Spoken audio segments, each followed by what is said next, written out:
sea, de falsificación, algunos de los cuales no están dirigidos a un público de pacientes. Es decir, escribía sin la necesidad de que sus lectores sean adeptos al psicoanálisis o entendibles del psicoanálisis. El libro En Tibia y Gratis, escrito en 1957, constituye en particular un aporte esencial para la comprensión y el crecimiento de los problemas que alimentan el desarrollo humano. Si bien Freud había ya adjudicado un papel relevante a la envidia en la construcción del psiquismo femenino, este empleo quien la desplazó hacia la relación madre-hijo y la situó como uno de los primeros impulsos presentes de esta relación, tanto para el hombre como para la mujer. Al final, Las mulieres. se incluyen estas características en el que se reproducen la información y las reflexiones escritas por Ernest Jones para ediciones previas, quien escribe los espacios de Freud. ¿Sí? Esto es de esta edición de Aguilar. Y en esta, o sea, es más o menos parecido. Fíjense lo que dice acá. Además, como están dirigidos a psicoanálisis en ciertos casos, a un público no especializado en otros, no presentan la homogeneidad que caracteriza el concepto de los gestantes femeninos. Son, sin embargo, fruto de una etapa madura de la y varios de ellos se consideran como la cantidad de anécdotas, aclaratorias y demás en la que Ernest Jones escribe. ¿Sí? ¿Cuáles son las obras completas del libro? Se titula Amor, culpa y reparación, primer libro, El psicoanálisis de niños, segundo libro, Envidia y gratitud, sería este, y Relato del psicoanálisis de niños. ¿Sí? Bien. No me prende la computadora, no sé.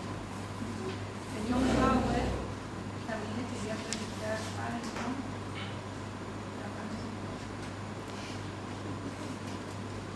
Bueno.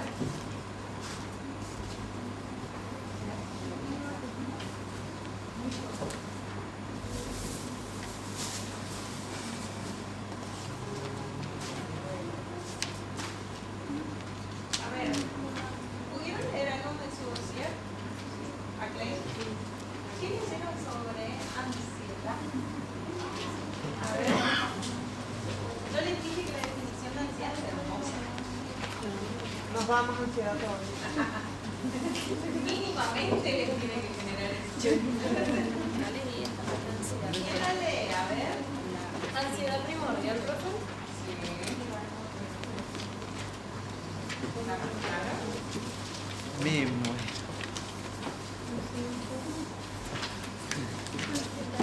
Hola, Melanie, me muero.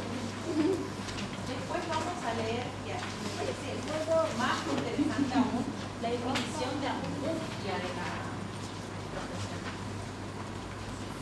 No, es increíble cómo le ponen la angustia de la pérdida de los hijos. Y lo que hace más increíble a su teoría es que, o sea, según la tesitura freudiana, eso le pasa a un niño de un año, ¿no? Que ya experimente todo ese quantum de emociones por el solo hecho de la presunta asunción de que la madre ya no está para él o ella, ¿no?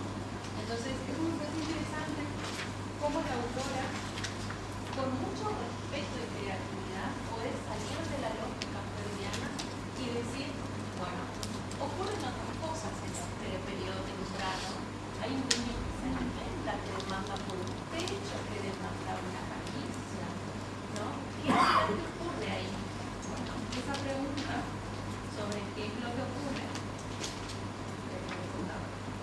en este periodo, si se quiere, anterior al Consejo de Edipo, es lo que la lleva prácticamente a hacer toda la investigación y a escribir los 4 libros que les mencioné. ¿Sí? ¿Alguien no tiene el dossier y necesita el libro de Klein? Tengo uno acá de sobra. ¿Alguien? Gracias.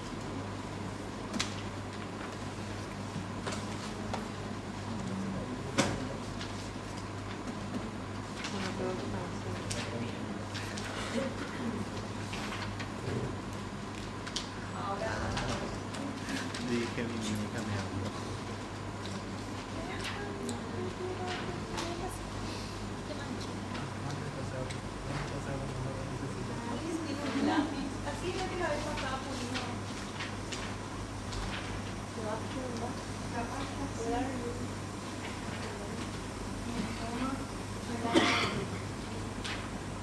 Ay, no, la rutina de volver el tiempo.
No presté atención.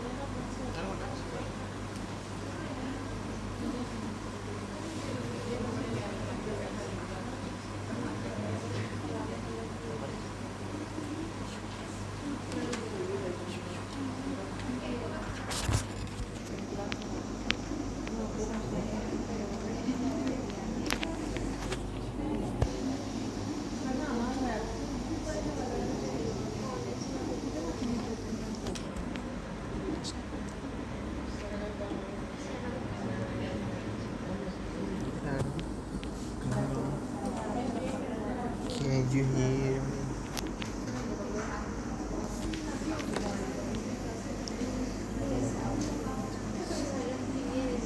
Chicos, bueno, tengo Todo lo que quiere dar.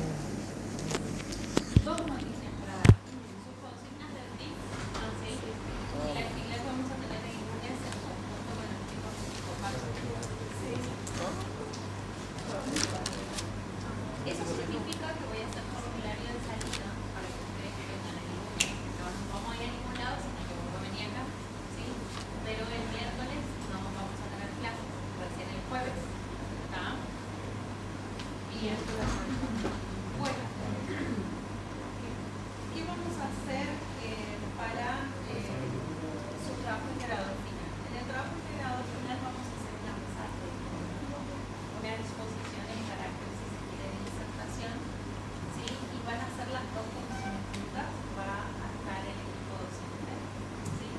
Y ese trabajo se va a llevar a cabo la semana que viene. Ya están las consignas. ¿Qué día? ¿Sí? El día miércoles, si no me equivoco. Bien, sí, miércoles. Y eso significa que ahora vamos a coordinar con la profe Paredes cómo vamos a hacer para unir a las dos comisiones en un solo horario, ¿sí? Y que no hay Sí, el mucho miércoles no puedo subir. eso va a ser un hermoso desafío.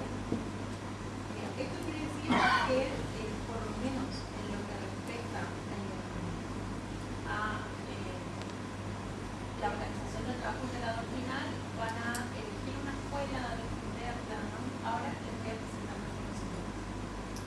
¿Cuál va a ser el desafío en todo caso? Que van a, además de exponer, ¿sí?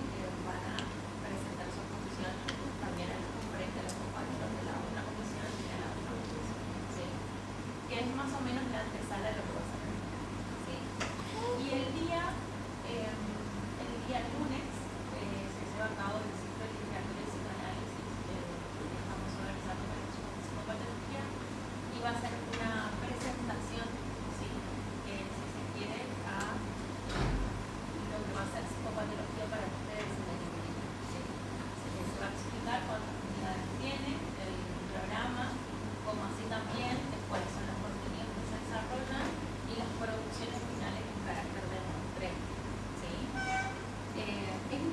porque mediante esta producción literaria, ¿sí? No solo ustedes van a tener la posibilidad de ver todas las estructuras mediante la literatura, sino que también tener como una especie de antesala a lo que ustedes desarrollarían el año que viene en psicopatia. Eso por un lado. Y también me parece que en esta actividad, al estar los segundos, van a estar los 2 segundos, y varias cátedras de segundo hacen formulario para poder estar en la actividad del lunes, también va a estar tercero y cuarto, así que va a haber mucha gente en el patio. El horario de ese muestreo es de las 18:30 hasta las 21:30, son 3 horas, ¿sí? Y como les digo, tengo que tomar la asistencia, ¿sí? El lunes, así se computa esas horas y ustedes no asignan el viernes. ¿Ah? No saben todo lo que están preparando. Pero ¿cómo el viernes no le...? No entiendo. Perdón, el jueves el TIC ahí está. Así ustedes no asisten el miércoles y el jueves el TIC. Es así la organización. Oh. Repito, no saben todo lo que están organizando los chicos de psicopato. La verdad que lo están haciendo con mucho cariño, ¿sí? Y vale la pena verlo. Entonces, creo que les va a gustar mucho la actividad, ¿sí? También, en su muestreo, ahora les voy a mostrar las consignas, ¿sí? En su mesa redonda, que va a ser como una muestreo final. Va a ser, si se quiere, una forma de ensayo para que ustedes vayan pensando en el tema que quieren ver, ¿sí? Y esto también es muy importante. Vamos a avanzar un poquito hoy con Lacan. Hoy termino Blaine, ¿sí? Y avanzo a la historia de Lacan en lo que respecta a los aportes que otorgó a la escuela francesa, las primeras conceptualizaciones, ¿sí? Los invito prácticamente a que asistan el lunes, ¿sí? Que puedan escuchar las ponencias, como así también ir preparándose a la lectura lacaniana, muy de a poco, que tienen todo en su dossier, como así también ir avanzando con la lectura de Klein, ¿sí? Bien. Ahí voy a preguntar. Gracias.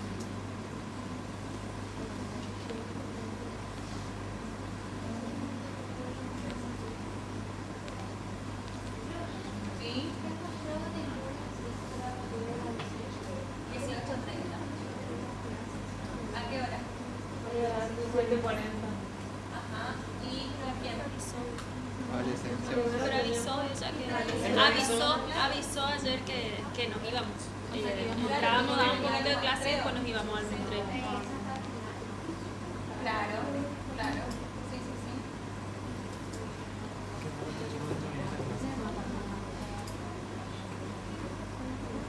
Porque la profe Ramírez también dice.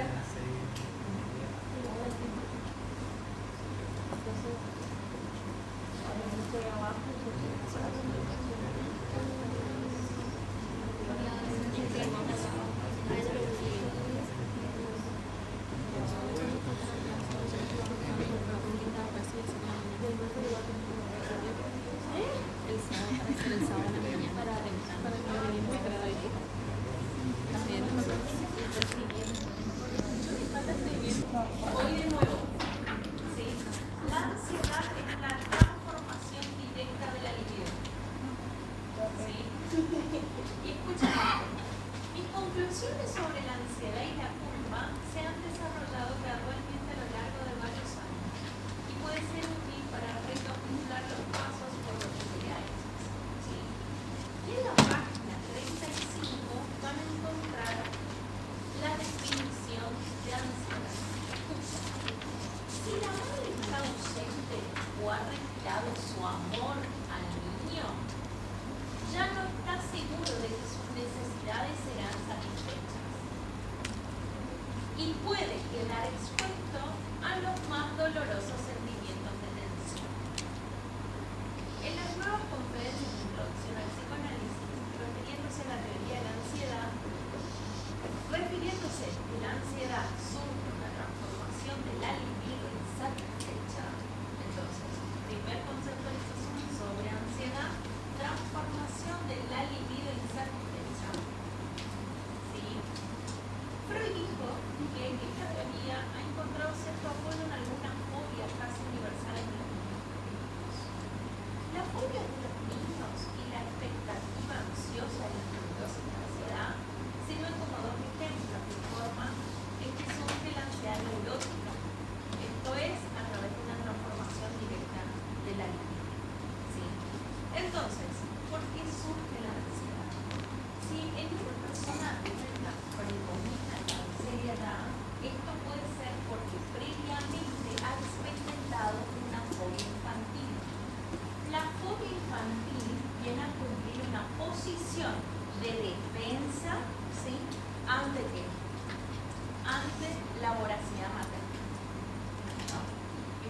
Entonces, esto se conoce, dice Lacan, como el periodo de alienación-separación.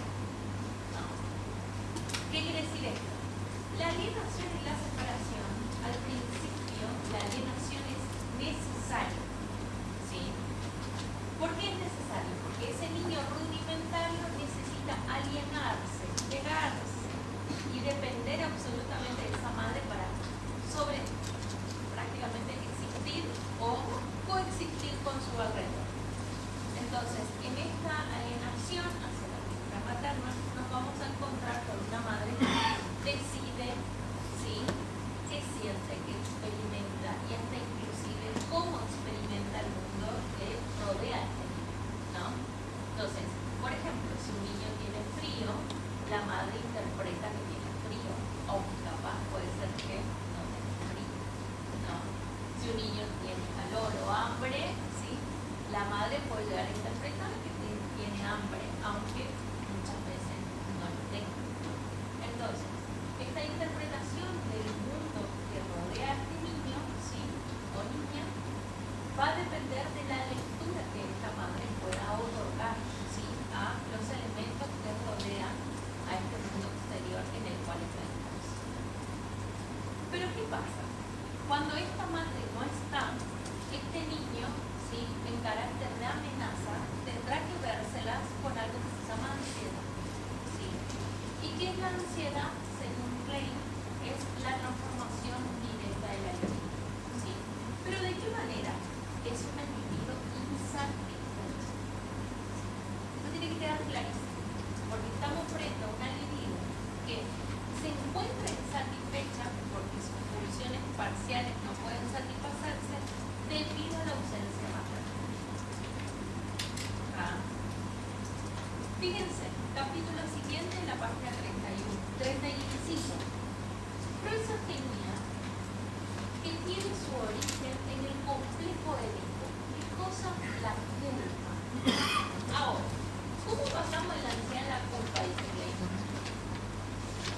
Y surge como secuela de esto. Aparentemente, la raíz de toda culpa en la neurosis, que es algo que caracteriza solamente a la neurosis, es el complejo de Edipo, ¿no?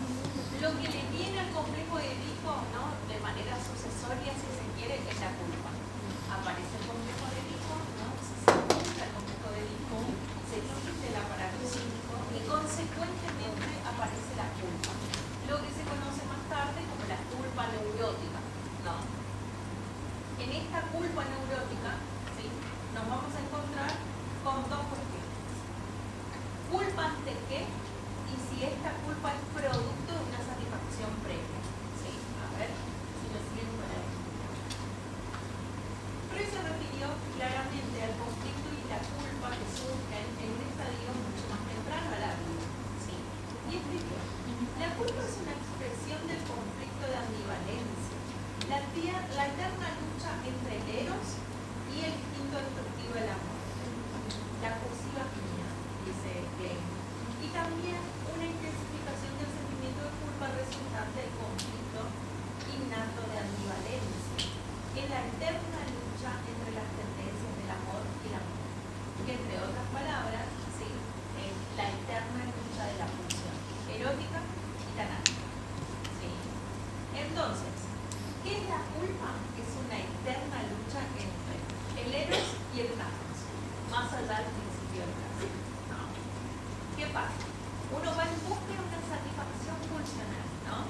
Y cuando la tiene, se satisface, pero por añadidura y debido al carácter ambivalente, aparece lo tanático, la culpa. Entonces, la culpa es la consistencia de dos pulsiones, la pulsión erótica y la pulsión tanática.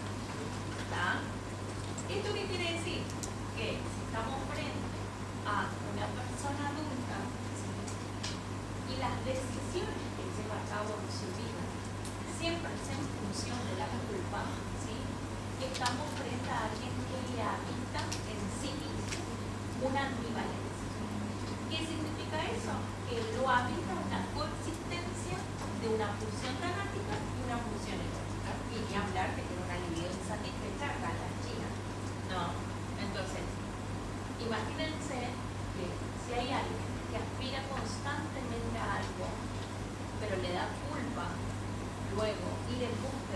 cual, o de eso, por el cual espera, ¿no? Estamos frente a alguien que no puede lidiar con esa ambivalencia, ¿no? O por lo menos se le dificulta, ¿sí? Hace muchos años tenía una paciente que quería renunciar a un trabajo en el que trabajaba a veces 14 horas al día, ¿sí? Pero era encargada de este trabajo, por ejemplo, ¿no? O sea, tenía un rol muy importante, hasta incluso para veces casi de gerencia. Pero ¿qué pasa? Trabajar 12 horas a 14 horas al día, ¿sí? Le proporcionaba un poder adquisitivo que en su parecer, ¿sí? Eso después, si se quiere, justificaba, ¿sí? Tantas horas de trabajo. Hasta que viene algo que se puede llamar como la culpa personificada, que es la maternidad, ¿no? Viene la maternidad, ¿no? Y claro, la pone en casa, ¿no? O sea, no sos solamente vos la que decide trabajar 14 horas al día. Hay un niño que te espera en casa y claramente la interpela la posibilidad de seguir o no sosteniendo este trabajo. Pero este trabajo le da un poder adquisitivo que otro trabajo capaz que con menos carga horaria no le podría. No se imagina la vuelta que le dimos al asunto en su espacio, que prácticamente este tema fue protagonista por 2 años y medio, ¿no? Ella no podía tomar una decisión y era tan ambivalente una decisión referente a renunciar a este trabajo y buscar uno con menos carga horaria, ¿sí? O prácticamente seguir sosteniéndolo a cuesta de que con ese trabajo pagaba 2 niñeras, ¿sí? Y a cuesta de seguir pagando las 2 niñeras, ¿no? Y a su vez solamente ver 4 horas al día. Sí. ¿Qué se le llama la descripción de trabajo? Generalmente la mamá tiene a veces compañía de trabajo, dejan de ir al trabajo o cuando no se explica a uno cuando les tiene que hacer supervisión. ¿Y por qué cree que sería esta expresión?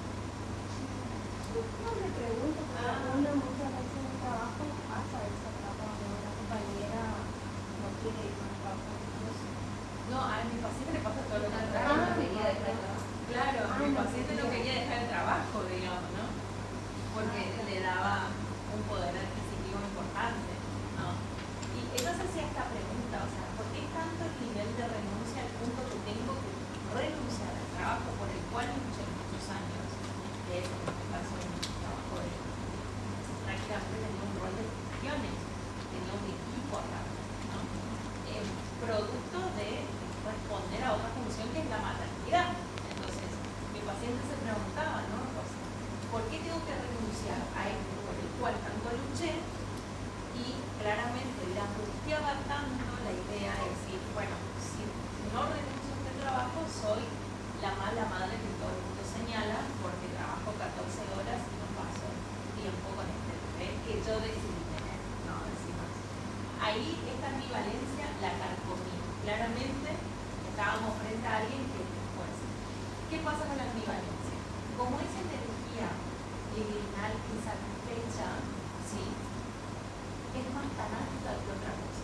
Entonces, es muy distintiva. Entonces, ¿qué pasa con la energía de tipo tanática, la pulsión de tipo tanática cuando sobrepasa la pulsión de vida y aparece más del orden de lo destructivo, ¿no? Entonces, bueno, esta paciente después empezó a desarrollar síntomas muy relacionados al estrés, primero el insomnio, primero la contractura, después, por ejemplo, se le paralizó el brazo, no lo podía mover, ¿no? Después se le paralizó la mitad de la cara, ¿no? Entonces, qué interesante que la mayoría de sus síntomas estaban basados en una parálisis, ¿no? Que prácticamente la parálisis es la imposibilidad, ¿no es cierto?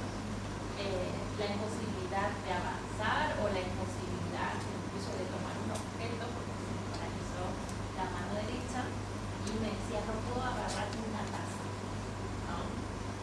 Claro, es que no podía agarrar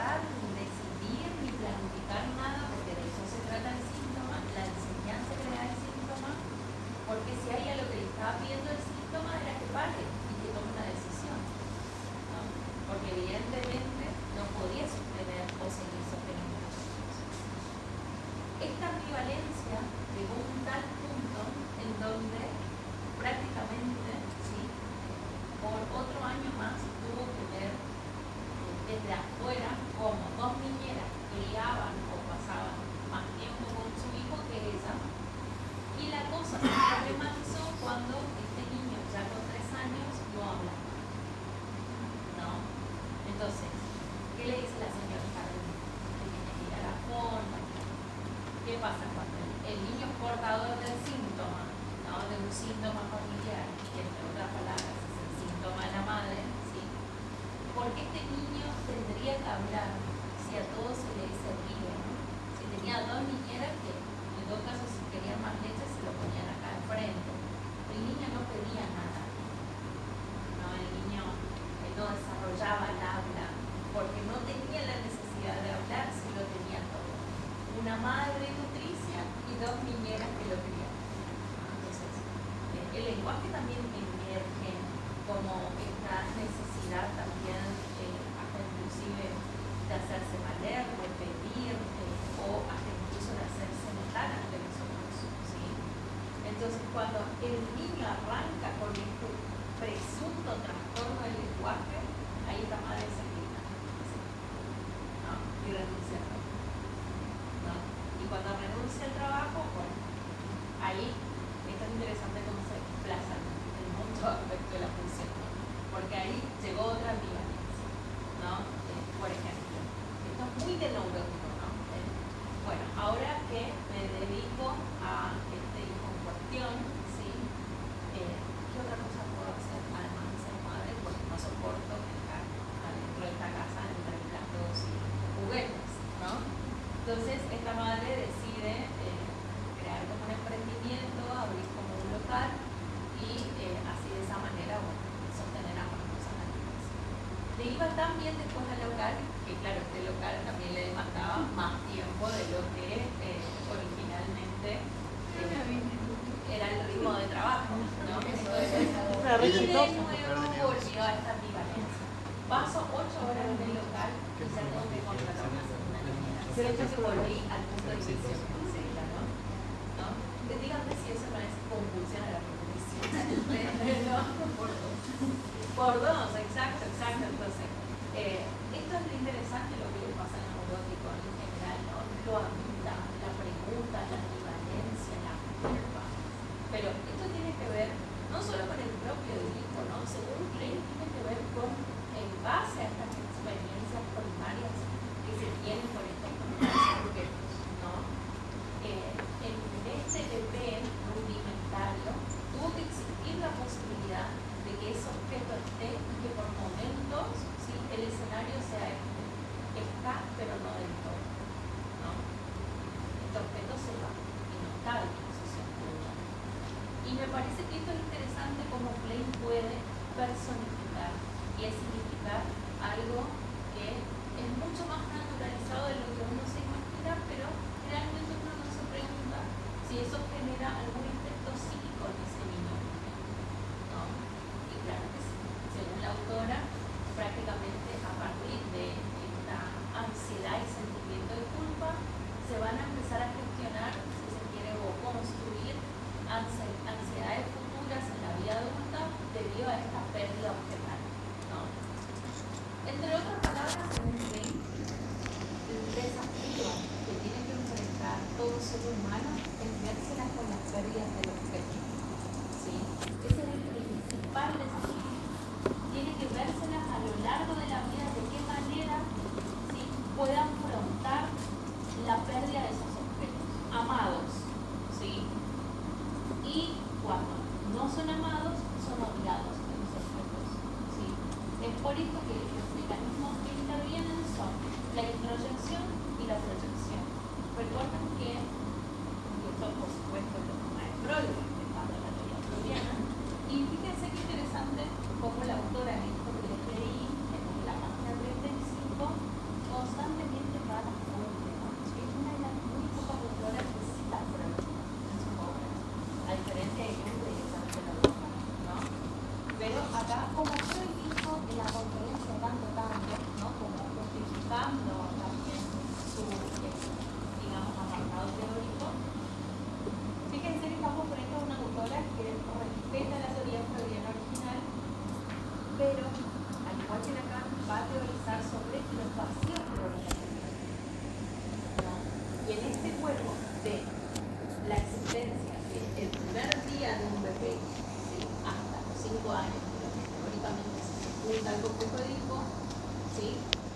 Klein teoriza, ¿sí? Y lo hace científicamente. Por eso su trabajo es muy bueno, ¿sí? Entonces, la ansiedad y el sentimiento de culpa son, si se quiere, aspectos claves para poder entender a lo que hablábamos ayer, a este yo temprano. ¿Cómo es este yo temprano? Rudimental, ¿sí? Muy bien. Con prácticamente tiene muy pocas herramientas para vérselas con su mundo exterior. Pero, fíjense,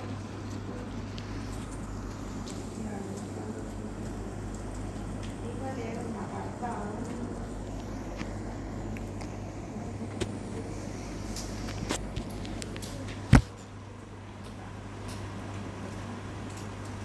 Fíjense que para Klein la noción de objeto no solamente tiene que ver algo al cual se le deposita la actividad, ¿no? Sino que se le otorga un sentido. Es por esto que Klein va a decir que nos vamos a encontrar con un objeto bueno y un objeto malo, ¿sí?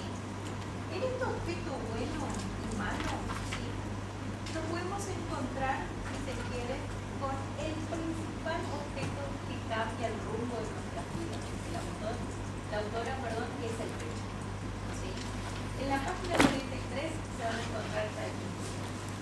El segundo objeto parcial importante a ser interpretado en la página 43.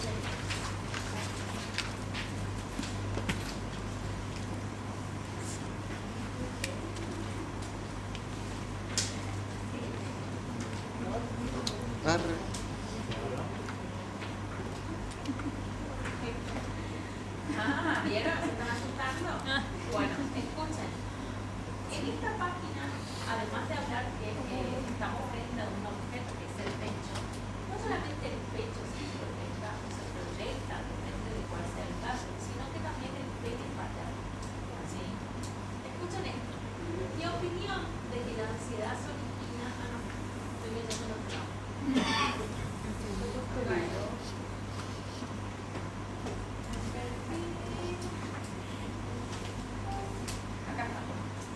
El segundo objeto parcial importante a ser proyectado es el pene del padre, al que también se atribuyen cualidades buenas y malas.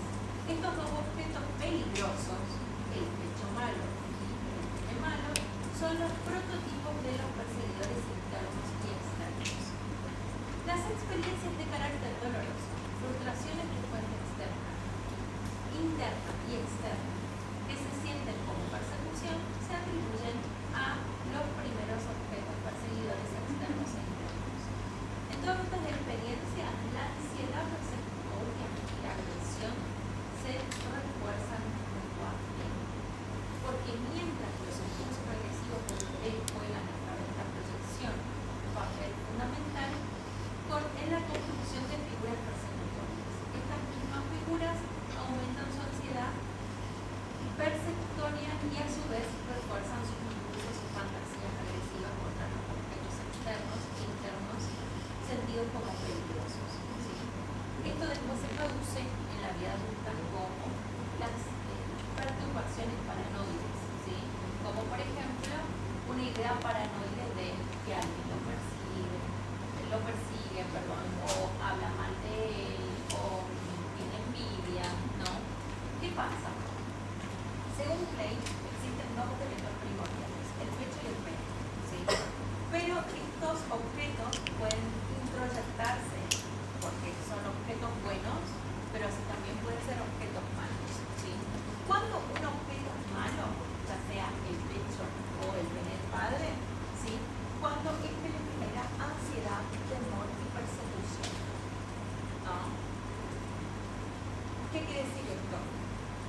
Esto se relaciona, ahora sí, voy a leer el apartado.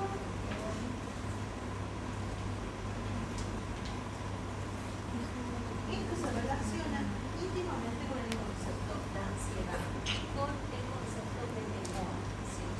Página 39. Dice, ¿qué opinión de que la ansiedad se origina en el temor a la aniquilación deriva de la experiencia reunida en análisis de niños pequeños? Cuando estos análisis se repiten y repiten las primeras situaciones de ansiedad del bebé, el poder inherente a un instinto que en última instancia elegido por pecho puede ser detectado con una fuerza, que su existencia parece más saludable que otra. ¿Sí? Fíjense, acá está diciendo clarito bien que la ansiedad es producto ante el temor de la aniquilación. Entonces, si usted se pregunta, entonces, ¿por qué existen objetos malos? ¿Por qué existe un pene malo por parte del padre, un pecho malo? Porque esos objetos también pueden ser rojos, ¿no? En este caso, el bebé. Y pueden generar ansiedad y angustia, ¿sí? En ese bebé. ¿Verdad? Al punto que, ¿cuál es el temor mayor? Es la aniquilación. ¿Sí? Está en la misma, cero, ¿no? Pero ¿por qué un bebé siente ya temor de que ese objeto lo van a aniquilar? Bueno, ¿de qué manera, por ejemplo, un objeto puede generar la percepción o la idea de la aniquilación? Pensemos en el pecho, ¿no? ¿Qué pasa cuando ese pecho, por ejemplo, cuando la madre no tiene leche, ¿no? Y ese pecho ya no proporciona lo que antes? Hay desesperación, ¿no? El bebé comienza a sentirse ansioso, nada lo sacia, comienza a cambiar el ritmo del sueño, ¿no? Y todo porque puede pasar muchas veces por una situación de estrés, ¿sí? O por situaciones que tienen que ver con cuestiones hormonales que la madre a veces no responda, o por ejemplo la producción de la leche no responda de la misma manera que lo hacía previamente, ¿no? Esto trae repercusiones, ¿sí? Por ejemplo, en el estado anímico de ese bebé, porque ahí la saciedad no se está dando en función de cómo se daba antes, ¿no? Y con este ejemplo, por ejemplo, Klein piensa que también la ansiedad se desarrolla cuando estamos frente a una madre que el acto de amamantar muchas veces se lleva a cabo en un ambiente mucho más tranquilo y tenue, cuando de repente el acto de amamantar comienza a ser un acto rápido, mecánico, porque esta madre tiene que irse a otro lado, ¿no? O también es muy común que a veces ya ni siquiera se produzca ese acto de amamantamiento, se deje la leche materna en una mamadera, ¿no? Y luego se le dé por la mamadera esta leche materna a este bebé, que teóricamente así va a sufrir la ausencia de esta madre. Entonces, esto no quiere decir, dice Klein, de que el bebé no tenga registro de que esa madre no está, ¿no? De que ese objeto que es el pecho ya no está a su disposición, ¿no? Y esto es muy común ver cuando ante madres que tienen que cumplir con horarios laborales, y tienen hijos muy chicos, ¿sí? Y tienen que dejar bajo de leche a disposición de las personas que los cuidan y demás. Perfecto, ¿sí? Ahí está cubierta la necesidad de la mujer, ¿sí? Pero no la necesidad funcional basada en la nutrición libiana, ¿no? Fíjense que cuando una madre da de amamantar, no es solamente darle la leche, ¿no? Lo envuelve, lo abraza, lo acaricia, lo liviniza, ¿no? Crea un momento de intimidad con ese bebé, ¿no? Que por supuesto ese bebé, cuando no posee ese momento de intimidad y de contacto materno, sino que lo va a poseer con otra persona capaz, y lo único que hace es con la leche en la mamadera, se lo da, pero no es la madre, ¿no?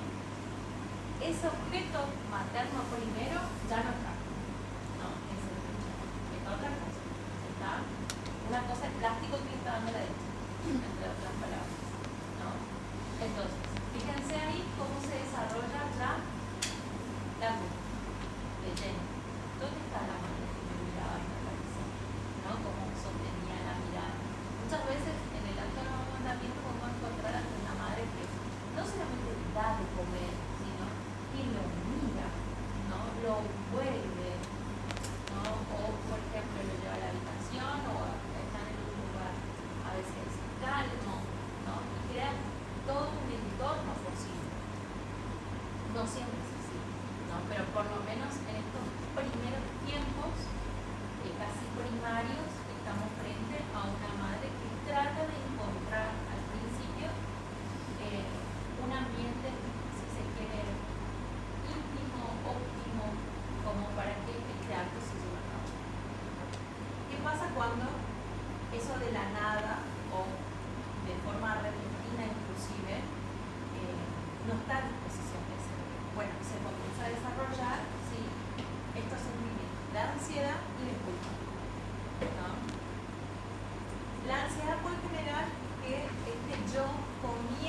cuanto a la lógica materna, ¿no es cierto? Por ejemplo, en esta misma página da un ejemplo de los leopardos, de los lobos, ¿no?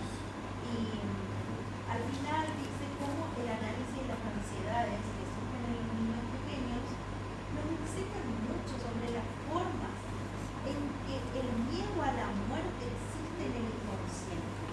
Es decir, sobre el papel que juega el miedo en diversas situaciones de ansiedad. Ya he mencionado el artículo de Freud sobre el problema económico del masoquismo, que está basado en el descubrimiento del instinto de la muerte.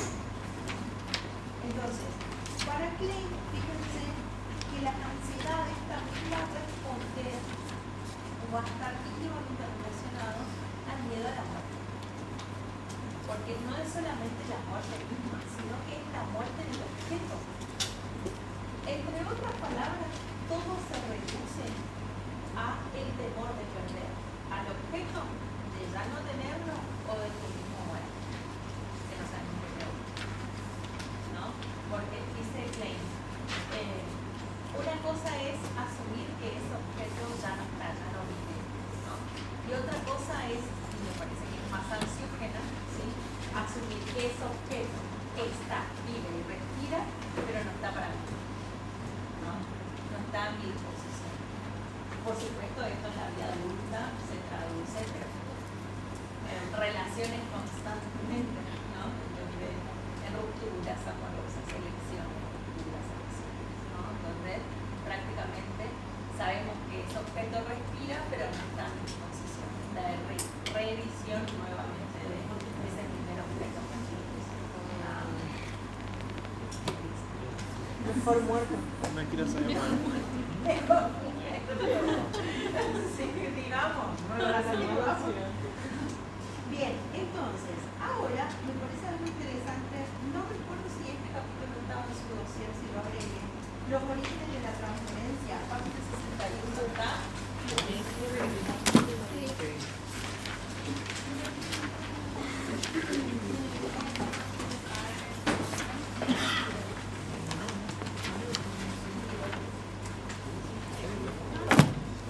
Bien, Klein va a hacer algo sumamente novedoso, ¿sí? En lo que respecta a la transferencia. Klein sienta bandera, que es como prácticamente de la luna, ¿sí? Es la primera que llega a la luna y pone la bandera no estadounidense, sino kleiniana, ¿no? Y va a decir que sí existe la transferencia en el tratamiento psicoanalítico de los niños, ¿no? Fíjense que Freud no llegó al punto del trabajo psicoanalítico con niños, sí, pero Klein sí.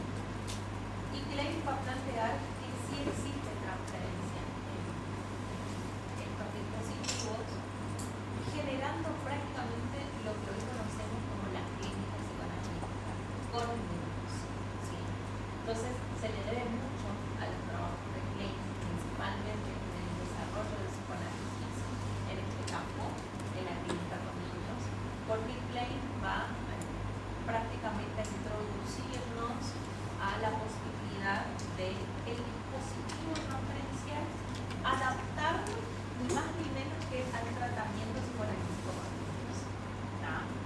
Fíjense, en cuanto a la transferencia, acá dice Klein, la transferencia en la página 67.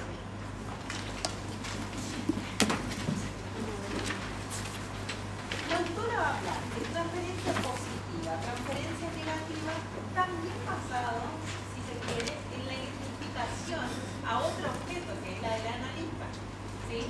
Pero previamente va a decir, vale, así como también se pierden los objetos amados, pero primero se los elige, de esa misma lógica se desprende la transferencia en los niños, ¿sí? Mediante algo que se llama identificación, ¿sí? Entonces, va a decir que es muy importante que se tenga en cuenta en la clínica con niños la identificación, pero no cualquier identificación, la primera identificación. ¿Cuál es la primera identificación que establece un niño o niña? Alfa.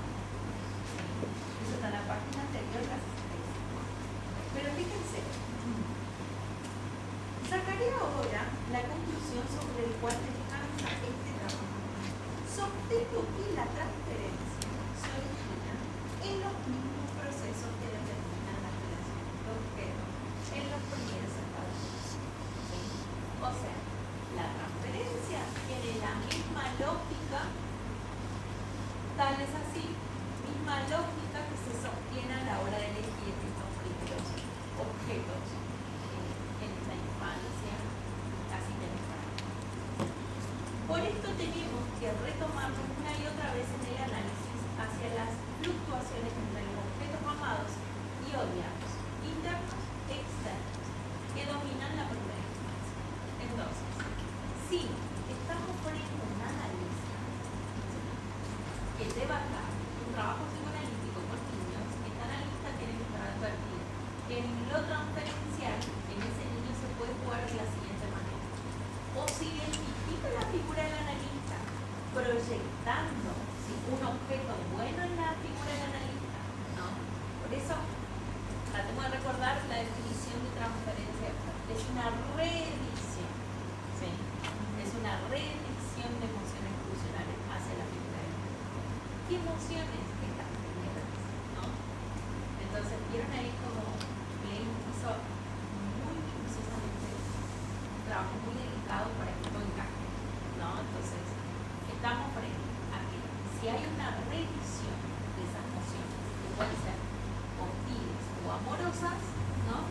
Entonces estamos frente a la posibilidad de que el analista podamos depositar emociones tiernas, ¿sí? Producto de estos objetos buenos, o emociones hostiles, producto de estos objetos malos, porque necesitaron ansiedad. Por ejemplo, con esto no les quiero decir que ustedes eligen a sus analistas para lo que hacen terapia actualmente en función de si la madre fue un objeto bueno o no, o el padre si fue un objeto bueno o no, ¿sí? Pero según Clay, eligen así, ¿no? Por ejemplo, las elecciones que se llevan a cabo en cuanto a sus analistas, tarde o temprano se lleva a cabo ahí una identificación, ¿sí? ¿Cómo puede ser esa identificación? En este caso, esa identificación puede predominar emociones tiernas, ¿sí? U hostiles. Pero esto se relaciona en función de estos primeros objetos, ¿sí? Que han generado ternura, hostilidad, ¿no? O la introyección de eso bueno o la proyección de eso malo, ¿sí? Entonces, ¿qué quiero decir con esto? De que el analista tampoco se salva de esta jugada. Y eso puede elevar la resistencia. Claro, claro que sí, ¿sí? Y es por eso que las resistencias están buenas que aparezcan, ¿sí? Porque tienen que ser un motivo de trabajo analítico, ¿no? El analista no tiene que asustarse o apresurarse porque hay todo lo contrario, si las hay es porque se está llegando al meollo de la cuestión, ¿no? Entonces, en función de esas resistencias tienen que identificarse y llevar a cabo un trabajo, si se quiere, un poco más exhaustivo de por qué esas resistencias aparecen en ese momento del dispositivo, ¿sí? Y también preguntarse sobre lo transferencial, pero no solo del paciente. Algo se le puede dar. Bien. Ahora, fíjense más abajito. El análisis de la transferencia negativa, si vamos a hablar de transferencia negativa, como el de la transferencia positiva y de la interconexión de ambas, es como lo sostuve durante muchos años. Al principio, imprescindible para el tratamiento de todo tipo de pacientes, tanto niños como adultos. Fundamenté esta opinión en la mayoría de mis trabajos desde 1927 en adelante. O sea, ¿vieron el modo de escribir de Klein?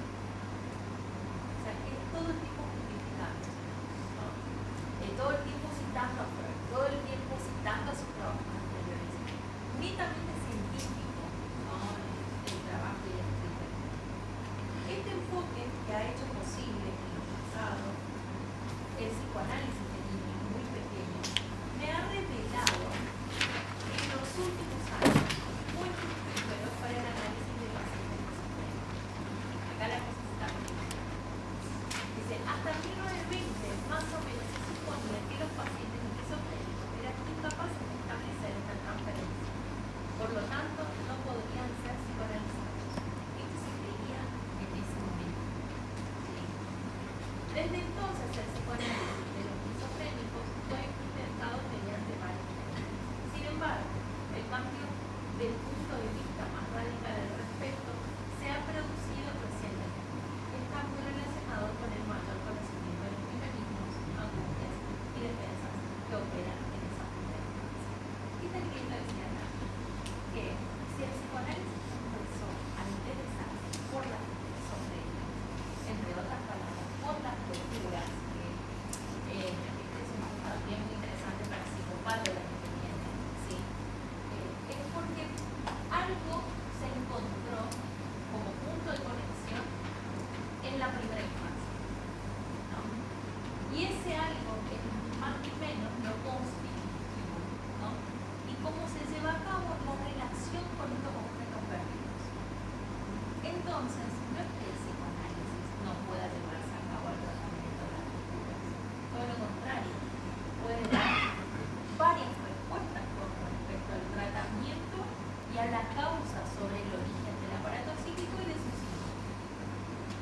Pero esto nos lleva ni más ni menos a pensar de que el psicoanálisis también solamente puede ser aplicado en la neurosis, y eso es un error, ¿sí?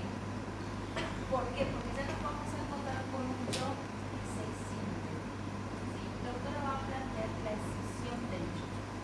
El yo se va a dividir, ¿sí? Eso se llama posición esquizoparanoide, ¿sí? La posición esquizoparanoide hace referencia a que el yo debe dividirse, ¿sí? Para introyectar y proyectar. ¿Qué cosa? Los objetos buenos y malos, ¿sí? Pero en esa introyección, por supuesto, se espera introyectar lo bueno, y en esa proyección proyectar hacia afuera, ¿sí? Aquello que prácticamente no le funcionara a ese yo, ¿sí? ¿Por qué Klein va a hablar de posiciones y no de estadio? A lo que ayer, por ejemplo, ¿no? Esto es importante.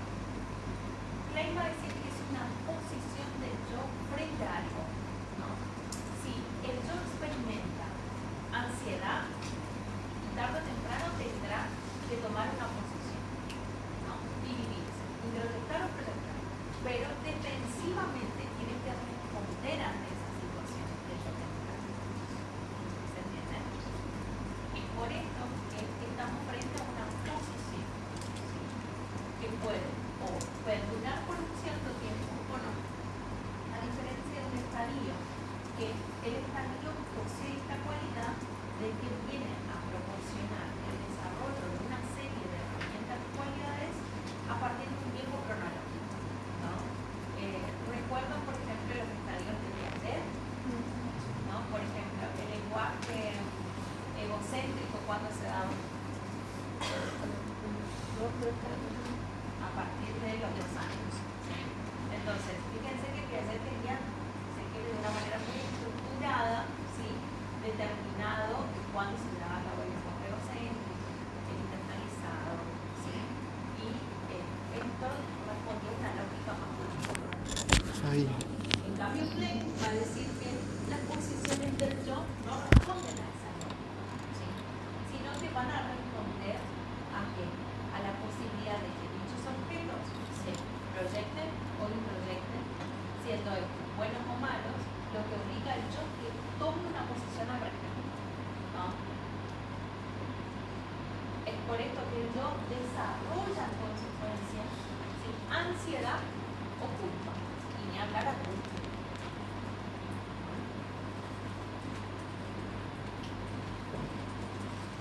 Hasta ahí, consulta, dudas.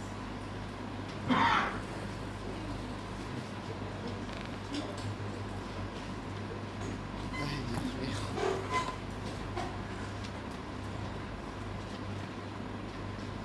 Me quedé loco.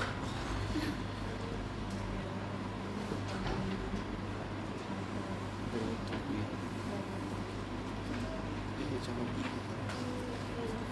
¿Hasta qué página tienen en su dossier?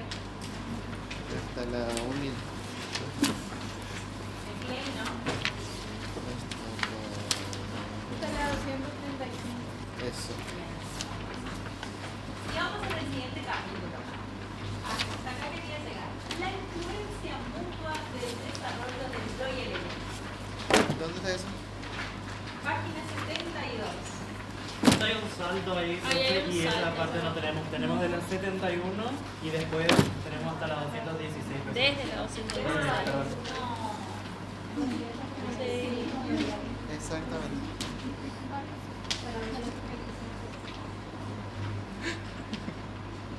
Bueno, les voy a, entonces podemos escanear y pasarlo a mi grupo.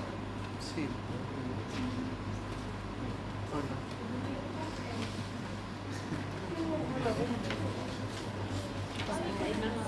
Bueno, les voy a leer lo que dice acá la autora. No. Dice la autora que hay una incapacidad del yo en muchas cosas, ¿no?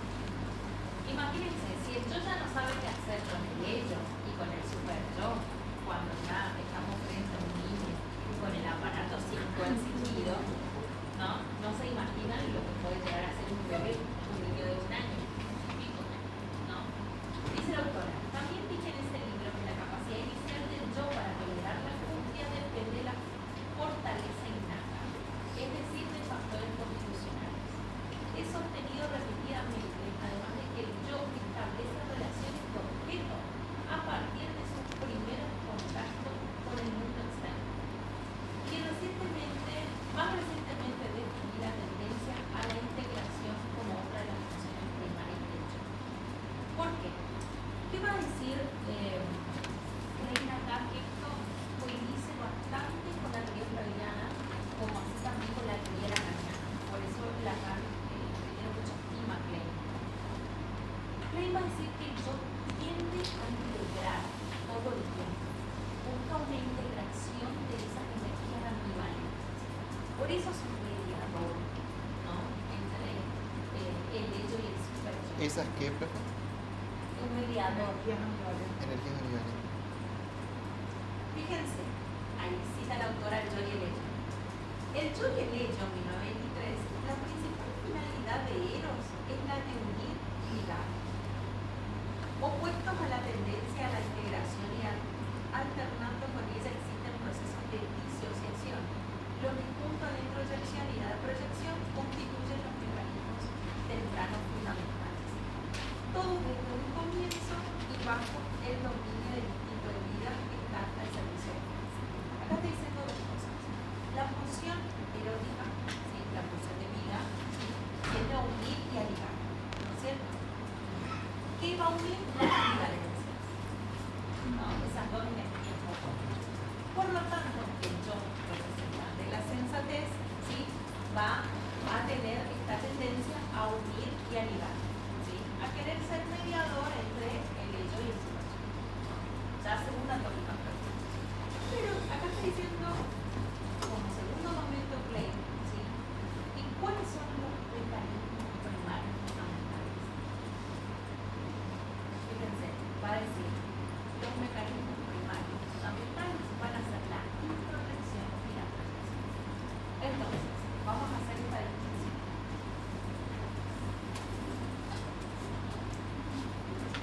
A ver si me sigo. Introyección. Klein. Ya está. No traje el cuadro. Otro cuadro más. ¿Qué pasa acá? ¿Cuáles son los mecanismos por excelencia del aparato psíquico? Exacto. Desplazamiento. En Klein, sí, va a ser introyección.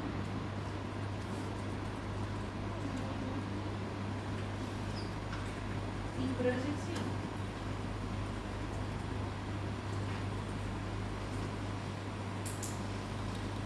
Y en Lacan, metáfora y mecanismo.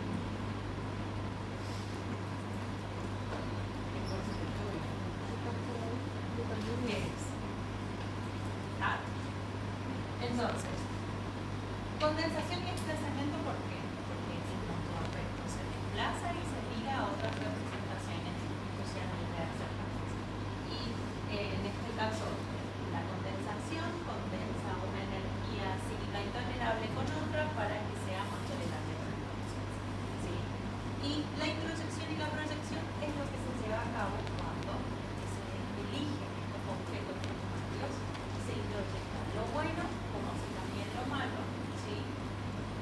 consecuentemente se proyecta lo malo para no ser internalizado para este yo rudimentario, entre otras palabras, por sobrevivir. ¿Sí? Y metáforas metonímia son las dos leyes que van a regir al inconsciente lacaniano que están íntimamente relacionados con la condensación y el desplazamiento. ¿Está?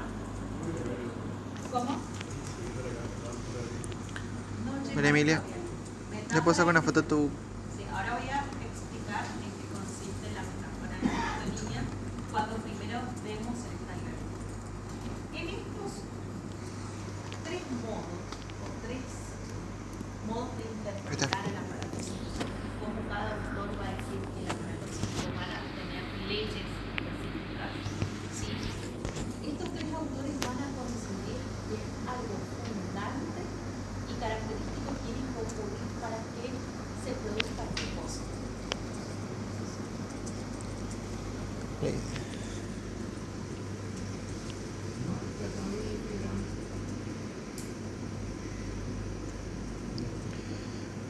La unificación del yo. ¿No? ¿Esto qué quiere decir? Que para Freud el aparato psíquico, ¿sí? Mediante estas leyes, luego la segunda tópica freudiana, le va a proporcionar la capacidad, por ejemplo, al yo para ser mediador entre el super yo y el yo. ¿No? Entonces, ¿qué va a hacer el yo defensivamente? ¿Sí? Condensar, desplazar, condensar, desplazar, ¿no?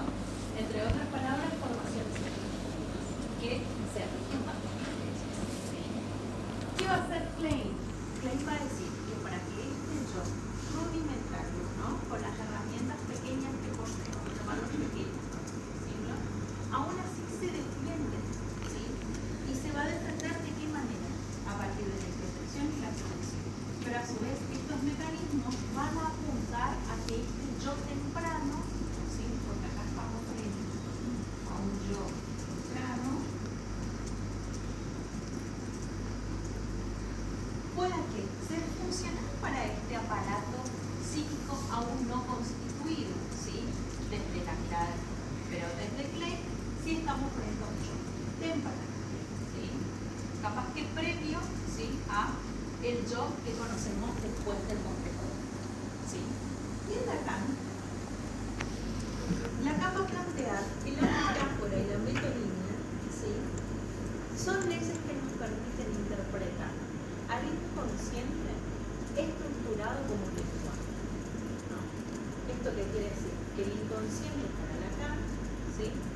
Va a ser un inconsciente que va a poseer la estructura del lenguaje, ¿no? ¿Y cómo se produce esa estructura del lenguaje? Mediante la metáfora y la metonimia. ¿Sí? Que no se asusten, que eso lo voy a explicar así. Entonces, para estos tres autores, el aparato psíquico va a poseer leyes, ¿sí? Específicamente para que se produzca algo esencial para el aparato psíquico, que es la unificación del yo. El texto que vamos a hablar de Lacan se llama, escuchen, el desafío del espejo como formador del yo. ¿No? Entonces, arranca Lacan diciendo, tenemos que empezar donde inició, donde estamos frente prácticamente al inicio de todo, que Freud va a decir que es el puro hecho, ¿no? Que al principio estamos frente a alguien que es puro hecho. Y Lacan va a decir, bueno, mi aporte freudiano, ¿no? Ante esta teoría, lo voy a denominar estadio eléctrico. Gracias a lo que propone Lacan como el famoso retorno a Freud, ¿sí? Lacan va a decir que hay un hueco teórico que deja Sigmund Freud a la hora de desarrollar, ¿sí? Cómo se produce esta modificación del yo, ¿sí? En la introducción al narcisismo ustedes van a encontrar un pasaje que dice: es necesario que algo venga a añadirse, y dice que una nueva acción psíquica venga a añadirse para la construcción del yo. Y ahí tenemos. nunca más teorizó Freud sobre cuál es esa nueva acción. Lacan va a decir, en este pasaje de introducción al narcisismo, Freud dice, es necesario que algo venga a añadirse una nueva acción psíquica para la construcción del yo, ¿sí? Ese algo que Freud dejó sin abordar, ¿no? Se llama el estadio eléctrico. Es astuto Lacan, ¿no? Entonces, Lacan ve un hueco teórico y dice, porque yo pude ver este hueco que Freud no lo trabajó, ¿no? Y encima dice, no es la represión, es una nueva acción psíquica en la introducción al narcisismo, ¿sí? Entonces, es una acción distinta a la represión. Ese algo, esa nueva acción psíquica, se va a llamar estadio al espejo. Y el estadio al espejo, ¿qué va a ser? Va a ser el primer escrito lacaniano que va a plantear el retorno a Freud, el retorno a la lectura freudiana sin tanta distorsión producida por los discípulos. ¿Sí? Y eso no queda. También, si hay algo que Lacan valora en alguno de los trabajos de los discípulos de Freud, es el de Melanie Klein. Porque Melanie Klein va a trabajar otro concepto, ¿sí? Que es el de fantasía.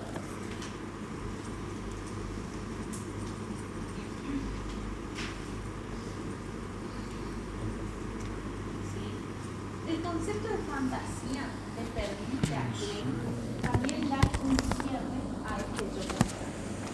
¿Sí? Ustedes se van a encontrar en el texto el concepto de fantasía.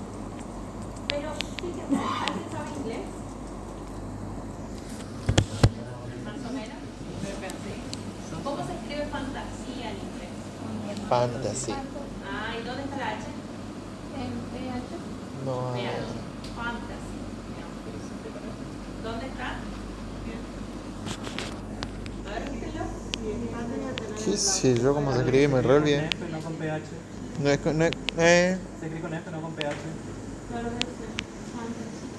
¿No hay con P? No. O sea, en inglés, ahí está la crítica de Lacan.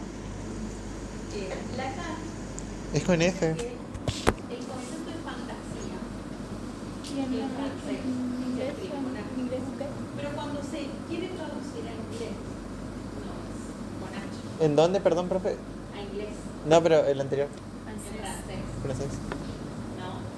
Y eso responde a un error de gramática. Fantasía se escribe en alemán con PH. PH. Y en francés es distinto. También en inglés es distinta la forma de fantasía. ¿Sí? Pero claro, Klein escribe fantasía en su escrito original en inglés, ¿sí? Y es fantasy, ¿no? Pero con fantasy, con Y. ¿Sí? No, prácticamente dice la canilla la fantasía en inglés anterior como fantasy hace alusión como a algo, si se quiere, como irreal, ¿no? Como muy aniñado, irreal y que nunca se alcanza. Pero en realidad la fantasía, el concepto de fantasía como herramienta psíquica para este yo rudimentario es absolutamente necesario. El yo sobrevive ante la pérdida de su objeto porque lo fantasea. ¿No? O sea, fíjense, si tiene que a veces someterse a la idea de que ya no puede tomar más el pecho, ¿cómo creen que sobrevive? Fantaseando que en algún momento lo tendrá, ¿no? Que en algún momento la madre será lo suficientemente buena y le va a decir, bueno, hoy te voy a dar el pecho, ¿no? Te lo saqué ya por medio año, pero hoy te lo doy, ¿no? Entonces, esto es interesante porque Lacan dice, hay un intento de Klein en explicar el valor de la fantasía, ¿no? Pero entonces, para este yo, la fantasía va a ser necesaria, ¿no? Es lo que le va a permitir constantemente seguir eligiendo objetos que vengan a suplir eso primero que experimenta, ¿no? Porque la fantasía viene ahí a prácticamente a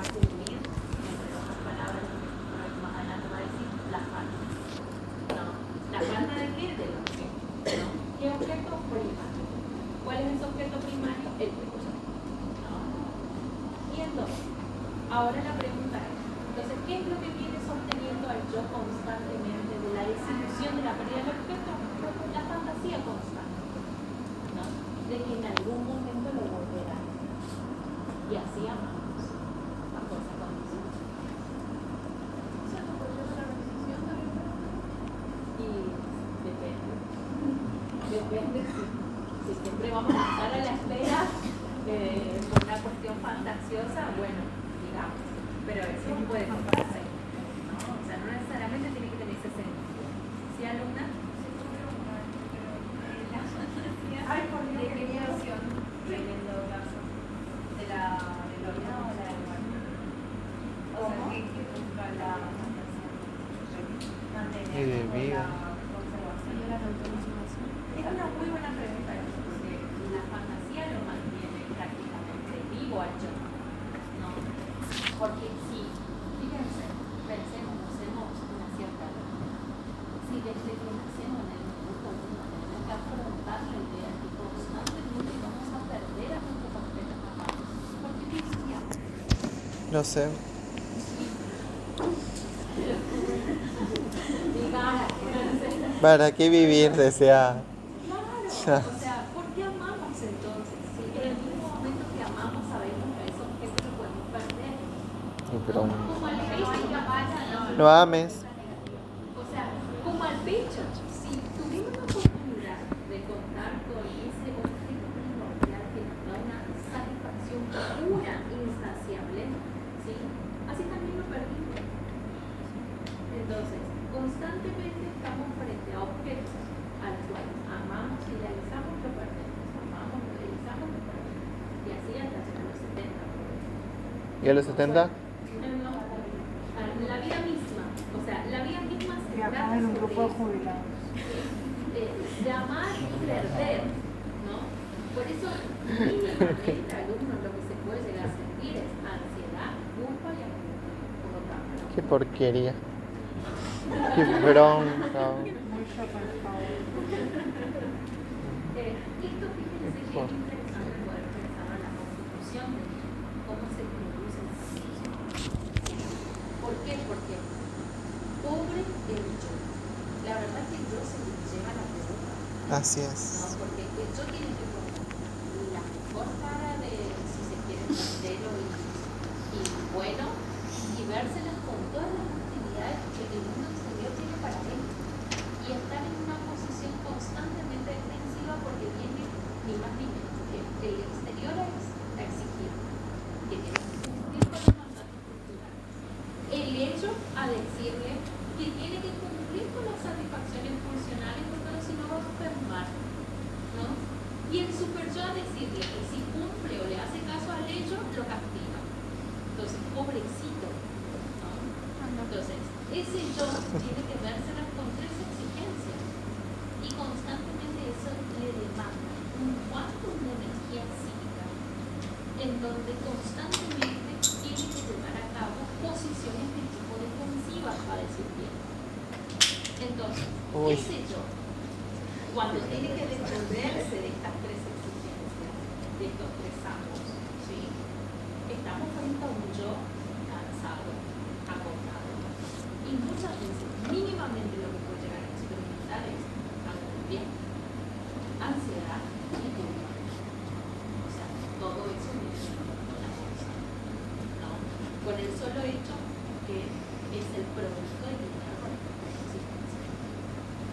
Y ni hablar que a eso hay que sumar que va a tener la posibilidad de amar, de depositar su libido en un objeto y encima asumir que en la misma manera en que lo hace, en la misma, digamos, posición que lleva a cabo a la hora de elegir ese objeto, tiene que asumir en el mismo momento que lo va a perder. No. ¿No? ¿Qué fue? Entonces, Klein va a presentar mucho de los trastornos o angustias, por ejemplo, de la vida adulta a partir de esta noción de que el yo de manera muy temprana sí tiene que verse las cosas y la pérdida de los objetos. Y que muchas veces se introyectan objetos malos y es que van a generar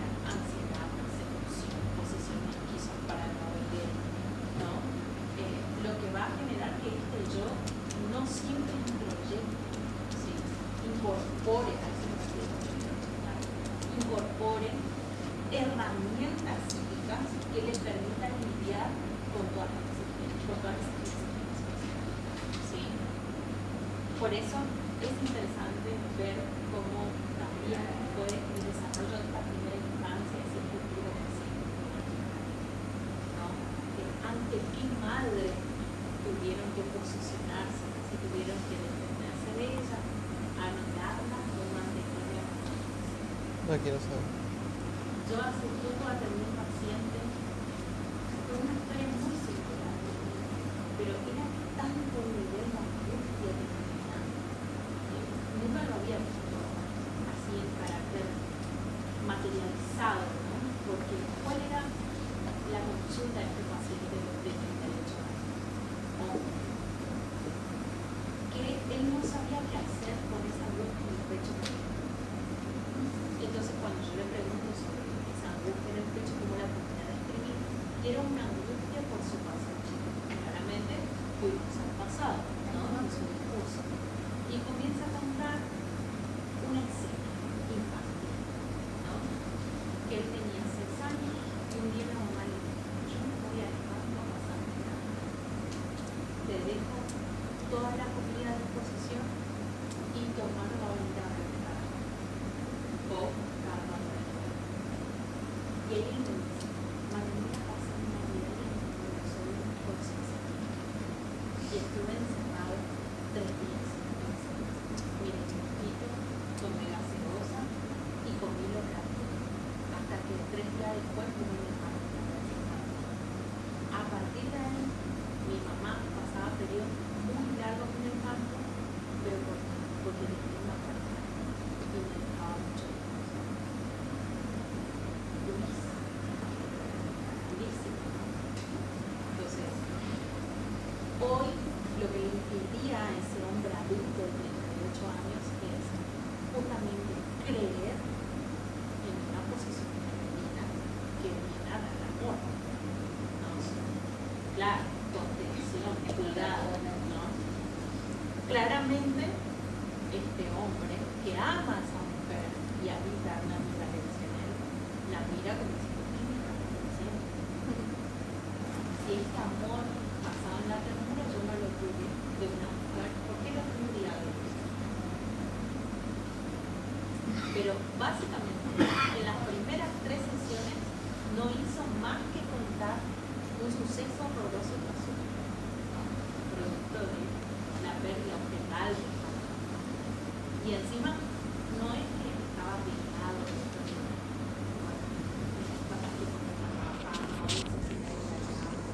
no, se puso en pareja con alguien que vive en el campo, se fue, me dejó con 6 años.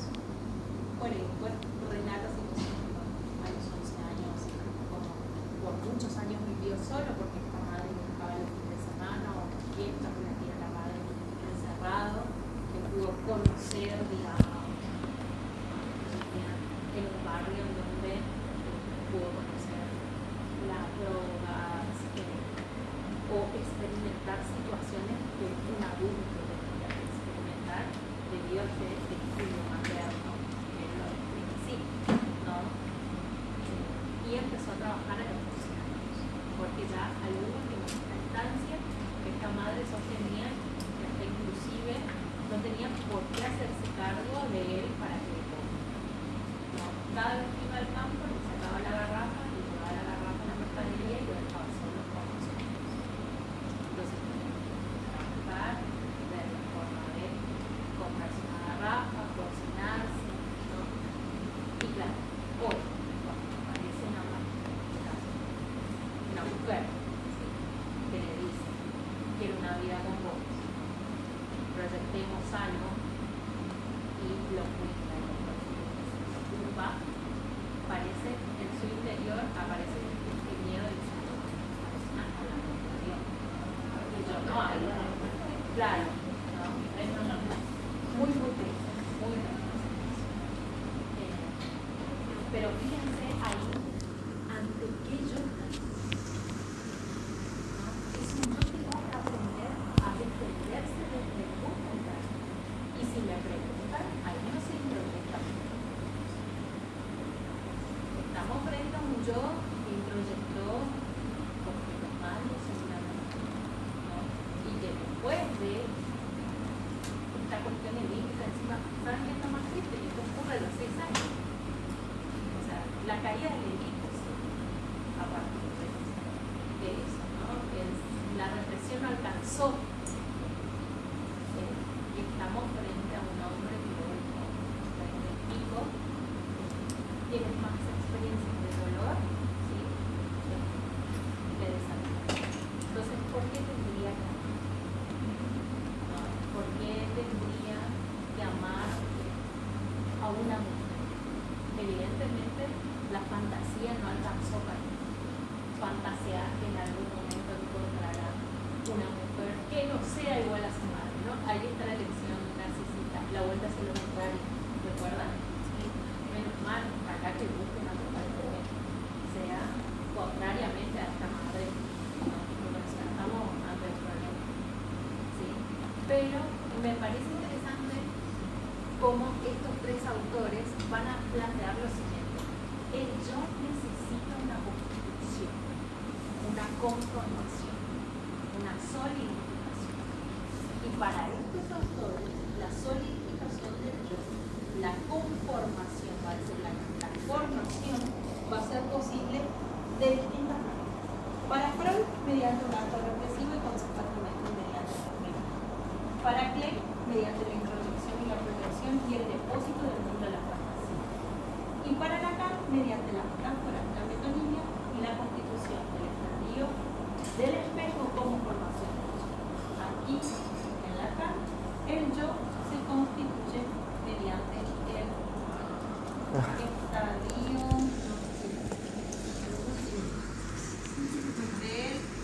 espejo. Hasta ahí tengo fibra. ¿No? Entonces, ¿se entiende la diferencia? Sí, ¿Está? En Klein también se van a encontrar. creo.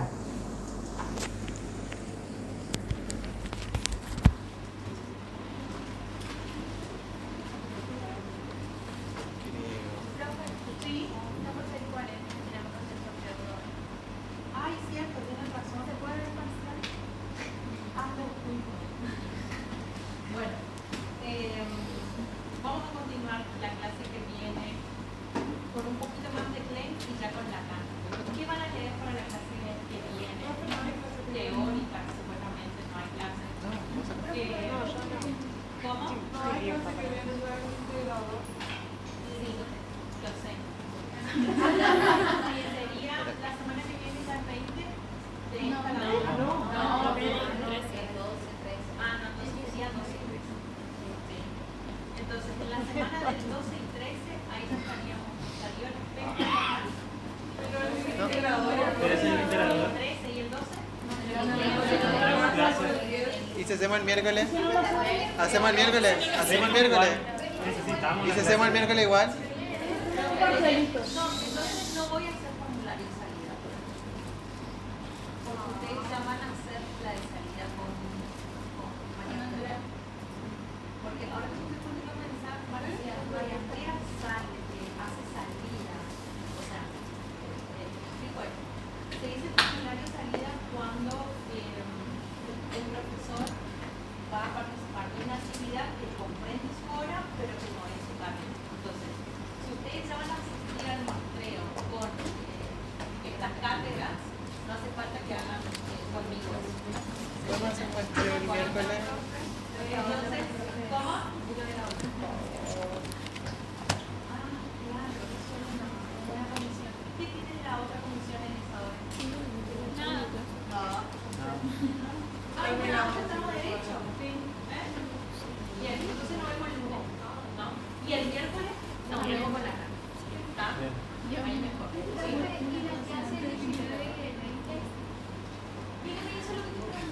Claro. Después del integrador tenemos 2 clases más. Sí, pero igual nos vemos el miércoles con la cara. Ah. El estadio del espejo el otro miércoles. ¿Está? Sí. Voy a subir las consignas al Tu fibra, pasó el María grupo, Emilia. drive. Ah, ya pasé el grupo. María Emilia. Sorteo, profe.